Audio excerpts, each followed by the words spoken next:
इस वीडियो में हम सुनने वाले हैं सास बहू की कहानी। तो आपका स्वागत है हमारे इस प्यारे से टॉप की कहानी में। तो चलिए इस कहानी को शुरुआत करते हैं। मोहन एक लड़का है, उसकी माँ का नाम सावित्री है और उसकी पत्नी का नाम रेखा है। तो इस कहानी को अब हम शुरुआत करते हैं। मोहन अपनी माँ सावित्री के साथ एक गांव में रहता था। मोहन के पिता का देहांत हो चुका था। सावित्री गांव के घरों में काम करने जाती थी, उसी से दोनों का गुजर बसर होती थी। एक दिन मोहन ने अपनी माँ से कहा, माँ तुम इतना मेहनत क्यों करती हो? मुझे बिल्कुल अच्छा नहीं लगता है। मैं अपनी पढ़ाई छोड़कर कुछ काम ढूंढ लेता हूँ। यह सुनकर सावित्री रोने लगती है। बेटा, कुछ दिन की तो बात है, तू पढ़ लिख कर अच्छी नौकरी करने लगेगा ना। मुझे तो काम करने की जरूरत नहीं पड़ेगी, फिर तो मैं तेरी शादी कर दूंगी। बहू के आने पर मुझे आराम ही करना है, तू अपनी पढ़ाई पर ध्यान दे। मोहन माँ को बहुत समझाता है, लेकिन सावित्री उसकी बातें नहीं मानती। उसे उम्मीद है कि मोहन पढ़ लिख कर बहुत बड़ा आदमी बन जाएगा। इसी तरह से कुछ दिन बीतते गए। मोहन अपनी पढ़ाई पूरी की और उसे नौकरी मिल गई। एक दिन मोहन घर आया और अपनी माँ से कहा, माँ अब तुम्हें काम पर जाने की जरूरत नहीं है, मुझे बहुत अच्छी नौकरी मिल गई है, अब तुम आराम करो। सावित्री उसकी बात मानकर काम छोड़ देती है। कुछ दिन के बाद मोहन के लिए एक बड़े घर से रिश्ता आया। सावित्री बहुत खुश हुई। उसने खुशी से मोहन का विवाह करा दिया। अपनी नई बहू रेखा को पाकर सावित्री बहुत खुश हुई। वह अपनी बहू को कोई काम करने नहीं देती थी, सारा काम स्वयं करती थी। रेखा सारा दिन बैठी रहती थी। एक दिन मोहन अपनी माँ से कहा, माँ तुम रेखा को भी कुछ काम करवाया करो, इस उम्र में तुम काम करती हो और रेखा बैठी रहती है। यह सुनकर रेखा ने कहा, मैं तो माँ जी से कई बार बात कहा काम करने के लिए, लेकिन ये सब अपने आप करना चाहती हैं। मोहन के कहने पर रेखा अगले दिन से सावित्री के घर के काम करने लगी। कुछ दिन के बाद सावित्री की तबीयत खराब होने लग गई। अब रेखा सारा काम करना पड़ता था। अब रेखा को सारा काम करना पड़ता था। कुछ दिन बाद रेखा का स्वभाव बदल गया और अब सावित्री से बात नहीं करती थी। एक दिन सावित्री ने पूछा, क्या बात है बहू, तू मेरे से बात नहीं करती? तब रेखा ने कहा, आपको पता है मैं कितने बड़े घर से आई हूँ और कितनी पढ़ी लिखी हूँ, तुम लोगों ने मुझे नौकरानी बना दिया है।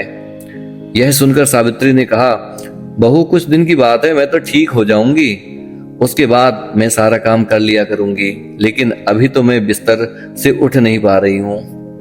तभी रेखा बोली, हाँ हाँ ये सब तो बहाने हैं, मैं खूब समझती हूँ। मैंने काम करना शुरू किया तो आपने सारा काम अपने ऊपर डाल दिया। यह कहकर रेखा ने अपने कमरे में चली गई। उस दिन उसने खाना भी नहीं खाया।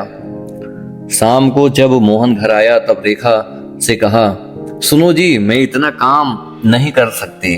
रेखा ने किससे कहा? मोहन से, मोहन से, कि सुनो जी मैं इतना काम नहीं कर सकती, इसलिए मैं अपने पिताजी के घर जा रही हूँ। तुम्हें अपनी माँ की सेवा करनी है तो करो, मुझसे यह सब नहीं होगा। यह सुनकर मोहन गुस्से में बोला, मैंने शादी अपनी माँ को आराम देने के लिए की थी, अगर तुम घर का काम नहीं करोगी तो माँ इस बीमारी में कैसे काम करेंगी?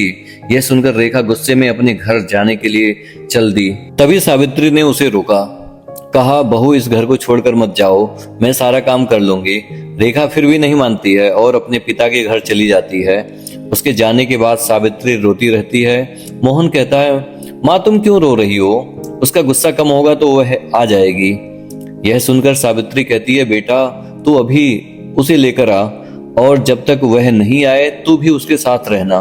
मोहन कहता है कि माँ तुम्हें इस हाल में कैसे छोड़कर जा सकता हूँ? लेकिन सावित्री कहती है, तुझे मेरी कसम, नहीं तो मैं अन्न नहीं जल त्याग दूंगी और मर जाऊंगी।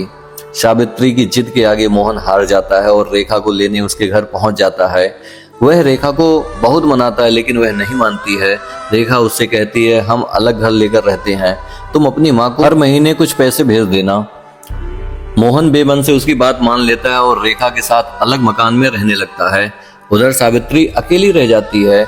वह अकेली में बैठे बैठे अपने मोहन को याद करके रोती रहती है। एक दिन सावित्री के घर पर कोई दरवाजा खटखटाता है।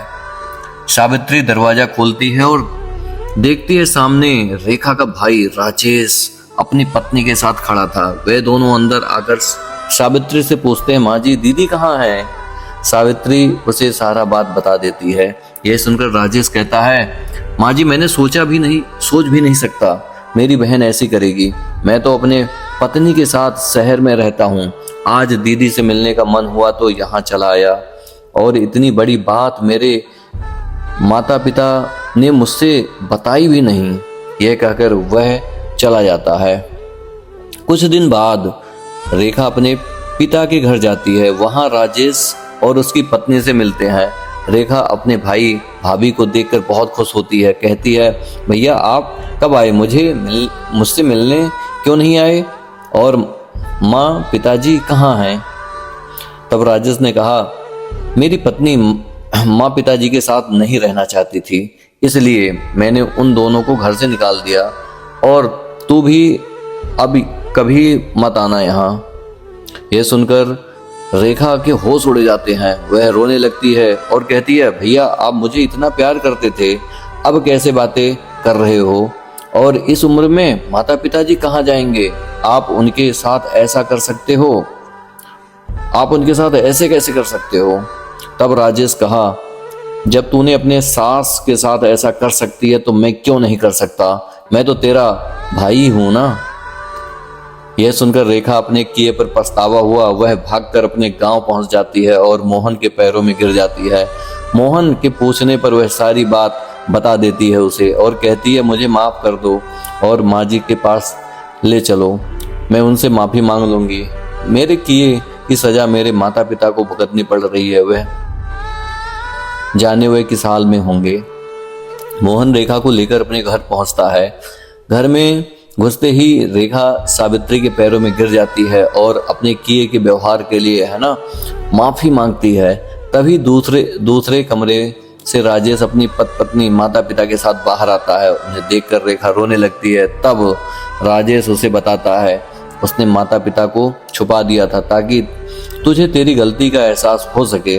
राजेश के माता पिता भी सावित्री से माफी मांगते हैं। इस तरह से मोहन और सावित्री तीनों खुशी खुशी रहने लगते हैं। ऐसे ही वीडियो को पाने के लिए, सुनने के लिए ऐसे कहानियां आप जरूर इस चैनल को सब्सक्राइब करें और अपने आसपास में ज़्यादा से ज़्यादा शेयर करें। मिलते हैं एक नए वीडियो के साथ, और खुश रहिए, मस्त रहिए। आशा करते हैं आप सब लोग बहुत अच्छे हैं।